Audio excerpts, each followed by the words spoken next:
তো hello guys, welcome back to my channel, welcome to another new fresh blog নিয়ে চলে এসেছি। আমি সুচরিতা। তো আমি তোমাদেরকে এতদিন ধরে অনেক রকম ভিডিও শেয়ার করেছি, তোমাদের সাথে অনেক কিছু শেয়ার করেছি, রান্নার ভিডিও, নাচের ভিডিও, গানের ভিডিও, শর্ট ভিডিও, দেন অনেক যে ঘুরতে গিয়ে ভিডিও, সমস্ত কিছু শেয়ার করেছি। কিন্তু আজকে তোমাদের সামনে যে ভিডিওটা আসতে চলেছে সেটা কিন্তু খুব ইউনিক, খুব ইউনিক। আর এই ব্যাকগ্রাউন্ডটা তোমরা হয়তো চেনো না, তো একবার দেখেছিলে, একবার আমি ব্যাকগ্রাউন্ডটা দেখিয়েছিলাম। তো এটা আমার ঠাকুমার ঘর। তো এখানে ঠাম্মি রয়েছে, আমি ঠাম্মিকে নিয়েই বলবো। তো তার আগে জানাই, এখানে দুজনের কথা না বললেই নয়। এক হলো গৌরবদা। ফার্স্ট আমি গৌরবদার ভিডিও দেখা স্টার্ট করি আজকে থেকে নয়, আজকে প্রায় 2-3 বছর, কিন্তু তখনও মাথায় স্ট্রাইক করেনি যে আমি এরকম ভিডিও করতে পারি। কেন স্ট্রাইক করেনি? কারণ গৌরবদার ভয়েস হলো অসম্ভব সুন্দর, মানে সে বলার ধরন, টেকনিক টোটালটাই অন্যরকম। তো আমি ভেবেছিলাম আমি ওরকমভাবে ব্রডকাস্ট করতে পারবো না, আমি ওরকম একটা অ্যাম্বিশন তৈরি করতে পারবো না, ওরকমভাবে আমি ঠিক পেরে উঠবো না।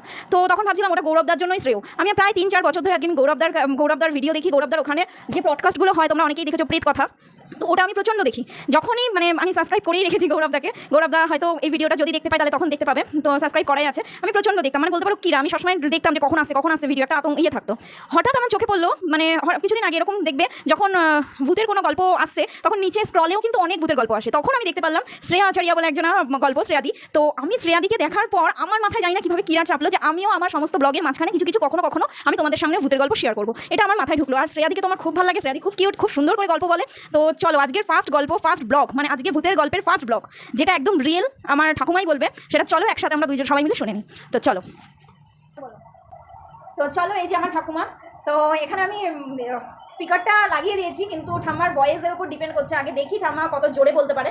যদি দেখি যে সেরমভাবে স্পিকার নিতে পারছে না, তাহলে আমি স্পিকারটা সামনে নিয়ে নেবো। তো চলো আজকে কি গল্প শোনাবে আমাদেরকে?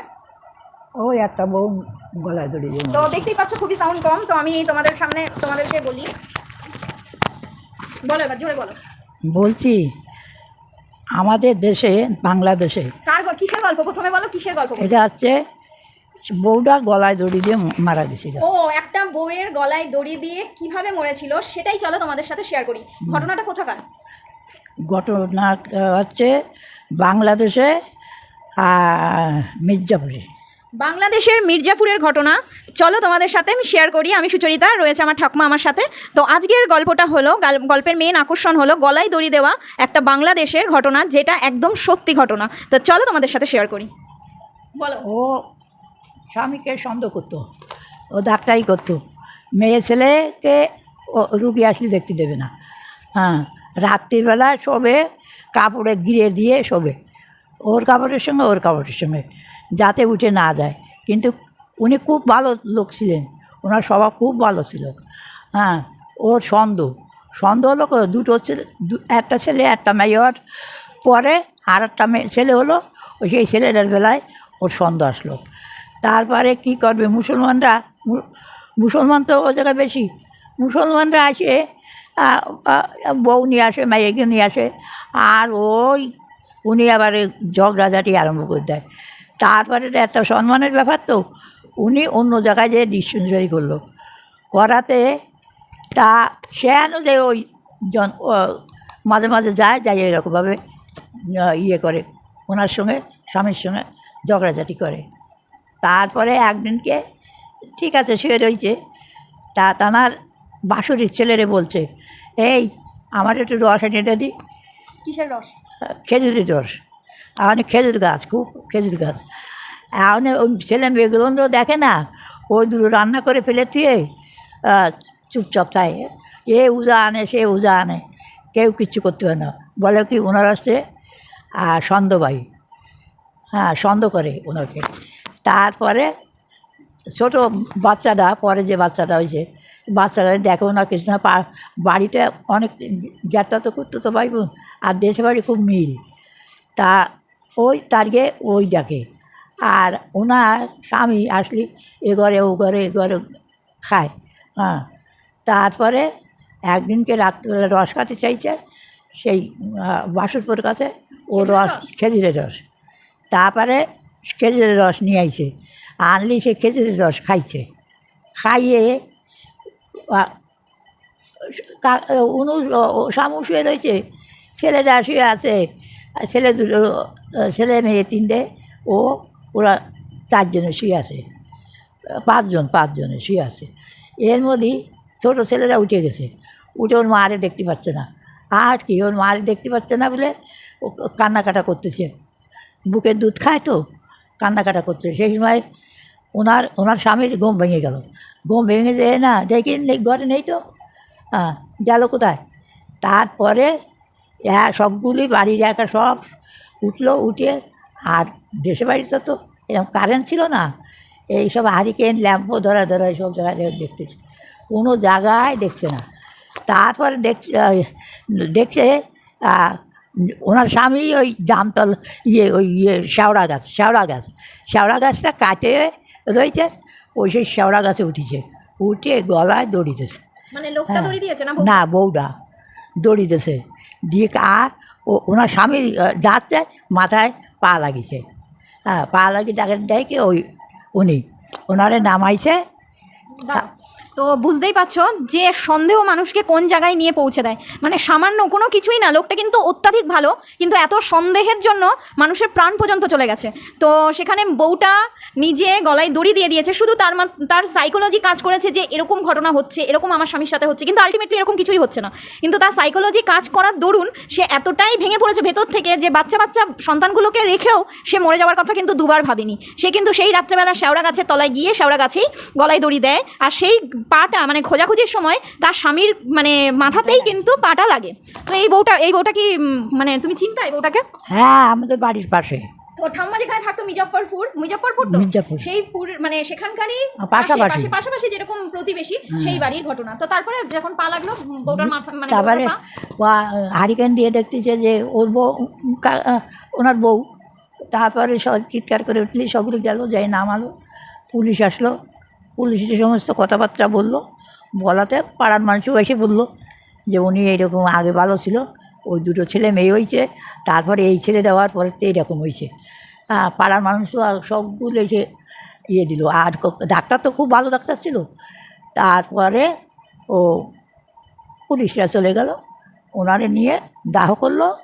দাহ করার পরে রাত্রির বেলায় প্রায় আইসে দরজা খটখট করে, আর ছেলে মেয়েগুলো ও জেঠিমার কাছেই থাকে। তা খটখট করে, একদিনকে দেখতেছি যে একটা বউ এসে দাঁড়িয়ে রয়েছে। হ্যাঁ, আসে ওই ছোটো ছেলেটারে চায়, মানে সবার থেকে ছোট যে বাচ্চাটা ছিল, হ্যাঁ, ওই বাচ্চাটাকে নেওয়ার জন্য আসতো। হ্যাঁ, আসতো। তারপরে ওই গয়ায় গেল, গয়ায় যেয়ে পিন্ডি দিয়ে আসলো, তারপর তার দেখা যায়। তো ভাবতে পারছো যে যখন এরকম ঘটনা যদি আমাদের সাথে ঘটতো তাহলে আমরা কি ভাবতাম। মানে আমরা তো ভূতের ঘটনা অনেক দেখেছি, মানে অনেক শুনেছি, কখনো চোখে দেখিনি, কিন্তু ভাবো যাদের সাথে এই ঘটনাগুলো ঘটে তাদের কি অবস্থা হয়, হাতটা কিভাবে হিম হয়ে ওঠে। কেউ মারা গেছে, তার শ্রাদ্ধ শান্তি হয়ে গেছে, সমস্ত হয়ে গেছে, তারপরে সদ্যজাত ছোট্ট একটা শিশুকে রেখে সে মারা গেছে, কিন্তু সে তো মা, তার তো কষ্ট হবেই, সে তো চাইবেই যে আমার সন্তান আমার সাথে থাকুক। আর সব থেকে বড় কথা, আমি গৌরবদার ব্রডকাস্টে বলো বা শ্রেয়াদের ব্রডকাস্টে অনেক অজানা কিছু আমি জেনেছি, যেটা হলো যে মৃত্যুর পর কে বন্ধু কে শত্রু মনে থাকে না, সে যে আপনজন এটা কিন্তু নাকি জানা থাকে না। সে মানে মৃত্যু হয়েছে মানেই সে কিন্তু শত্রু হয়ে যায়, তার কোনো দিক বিদিক ধ্যান থাকে না। তবে হ্যাঁ, শ্রেয়াদির ভিডিওতে একটা জায়গায় দেখেছিলাম যে বৈতরণী পার বলতে যখন কোনো মানুষ মানে আত্মহত্যা করে মরুক বা বিশেষ করে আত্মহত্যা করে যারা সুস্থভাবে মরে, অনেক সময় সেটা খুব রেয়ারে, মানে 100 জনের মধ্যে একজন হয়, কিন্তু যারা আত্মহত্যা করে মরে তারা তো মানে নিজের ইচ্ছায় মরছে, তাদের কপালে কিন্তু সেই টাইমটা লেখা ছিল না। তারা চাইলে আরও অনেক বছর বাঁচতে পারত, কিন্তু তারা সেই জায়গাটা যে ভগবান যে লিখে দিয়েছে আমাদের কপালে, জন্ম মৃত্যু বিবাহ 3 বিধাতা নিয়ে, সেইটাকে অমান্য করে তারা কিন্তু নিজের স্বেচ্ছায় জোর করে মরতে গেছে। তো মরে যাওয়ার পর যখন সে মারা গেছে, তখন তার তো চাহিদাটা রয়েছে যে আমি আমার বাচ্চাকে মানুষ করতে পারলাম না, আমার বাচ্চা কত বড় হলো, কার কাছে থাকবে, এই যে একটা চাহিদা, সেই জন্য কিন্তু তাকে কিন্তু নিয়ে যায়নি। কারণ সবসময় একটা জিনিস আমরা জেনেছি, বিভিন্ন ব্রডকাস্টের মাধ্যমেই আমি জেনেছি, বিশেষ করে আমি ব্রডকাস্টের মাধ্যমে জেনেছি, বিভিন্ন জিনিস পড়ে জেনেছি। কারণ আমি শ্রেয়াদি আর গৌরবদার কাছ থেকে এতটাই মানে কি বলবো, ওদেরকে দেখে আমি এতটাই ভাবুক হয়ে উঠেছিলাম, আমি এটা নিয়ে পড়ছিলাম। তো সেখানে আমি এক জায়গায় দেখলাম যে যখন মানুষ মারা যায়, মানে তার ভাগ্যের আগে গিয়ে মারা যায়, সে তখন বৈতরণী পার করে যেতে পারে না, কারণ তাকে কেউ আনতে আসে না, কেউ না কেউ তাকে আনতে আসবেই। সে ভগবান যে পুণ্যি লাভ করে তাকে ভগবান শ্রীকৃষ্ণ আসে স্বয়ং নিয়ে যেতে, আর যখন সে মারা যায় যে কোনো ভাবে, তখন নাকি যমরাজ তাকে নিতে আসে। তো এখানে কথা হলো, যমরাজও তো তাকে নিতে আসেনি, সে যথারীতি যেতে পারছে না, তাই অন্য একজনকে আকর্ষণ করছে যে তাকে নিয়ে সে বৈতরণী পার হবে। তাই তো। তো সেই জন্যই আর মানে কি বলবো, সে এসে সেই বাচ্চাটাকে চাইছে। ভাগ্যিস তারা মানে আগেকার দিনের মানুষরা খুব চটপটে ছিল, এটা একদম বলতেই হয়। এখনকার মানুষরা যদি বলা হয়, এখনকার মানুষরা কি ধর এখন শহর হয়ে গেছে, এরকম ব্যাপার, লাইট হয়ে গেছে, এই হয়ে গেছে, ভূত বলে কিছু নেই, সেটা সবাই মেনে নিচ্ছে। তাদেরকে যদি গিয়ে বলাও হয় আমি সামনে একজনকে দেখলাম অবয়বভাবে, তারা কিন্তু বিশ্বাস করবে না, বলবে যেখানে ধূপধুনো সেখানে কিছু নেই। কিন্তু আগেকার মানুষরা এটা খুব বিশ্বাস করতো। তারা যে হঠকারী সিদ্ধান্ত নিয়ে গয়ে গিয়ে পিণ্ড দিয়েছে, এটাই চরম, মানে এটার জন্যই হয়তো সে বেঁচে গেল, হয়তো সেই পরিবারটা বেঁচে গেল। নয়তো এরকম ঘটনা তো শ্রেয়াদির ভিডিও আর অনেক ভিডিওতেই দেখেছো যে পরিবারগুলোও শেষ হয়ে যায়। তো এই ছিল আজকের প্রথম ভিডিওটা। তো বাংলাদেশের একটা ছোট্ট ঘটনা। সব থেকে বেশি বড় কথা জানো তো, আমরা ছোট যখন ছিলাম তখন ঠাকুমা দাদুর কাছে কিন্তু বিশাল গল্প শুনতাম, প্রচুর গল্প। এখনকার দিনে হয়তো এই জায়গাটাই লুপ্ত। এখনকার ছেলেমেয়েরা যারা ছোট ছোট বাচ্চারা, তারা যে সময় পাবে, মানে আমি নিজের বাড়িতেই আমার দুটো বাচ্চা আছে, আমি দেখেছি, দুটো ভাই বোন আছে আমারও।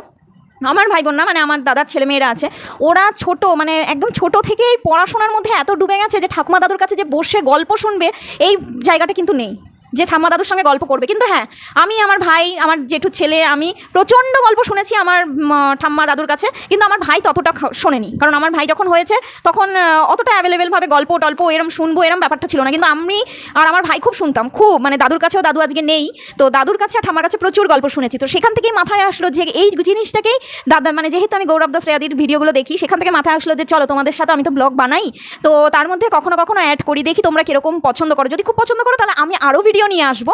তো এরকম অনেক ভিডিও তোমাদের সামনে হাজির করবো, ঠাম্মাই বলবে, তখন গল্পগুলো শুনবে। আর আমার ঠাম্মার গলায় শুনতে কেমন লাগলো, সেই ফিলিংসটা আসলো না, যে ছোটোবেলায় যেন ঘিরে ধরে বসে আমরা সবাই একসাথে, মানে হাত ধরাধরি করে যখন ভয়ের গল্পগুলো আসছে, সিনগুলো আসছে, গা ঘেসে ঘেসে ঠাম্মার গায়ের ওপর উঠে সেই গল্পটা শুনছি। আমার তো কিন্তু খুব ভালো লাগলো যে পুরোনো দিনে আবার ফিরে যেতে পেরেছি। তো যাই হোক, তোমাদের কেমন লাগলো সেটা কিন্তু অবশ্যই কমেন্ট বক্সে জানাবে। লাইক, কমেন্ট, শেয়ার করতে ভুলবে না। অনেক অনেক শেয়ার করো, প্লিজ শেয়ার করো, যাতে গৌরবধার শ্রেয়াদির অনুপ্রেরণায় অনুপ্রেরিত হয়েছি আমি, তো সেটা যেন ওদের কাছে যায়, ওদের কাছে পৌঁছায়, যাতে আমাকে একটু হলেও তাদের আশীর্বাদ দেয় যে হ্যাঁ তুমি এগোও, বড় হও, এইটুকুনি আমার কাছে যথেষ্ট। তো চলো, এই বলে আজকের ফার্স্ট ভূতের গল্প তোমাদের এখানে, ফার্স্ট গল্প আমি শোনালাম ভূতের। এরপরে আরও অনেক ভয়ঙ্কর গল্প শোনাবো তোমাদেরকে, অনেক কালেকশন করছি, আরও করবো, তোমরা ভালো লাগলে। তো চলো এখানেই টাটা, নেক্সট ব্লগ নিয়ে আবার তোমাদের সামনে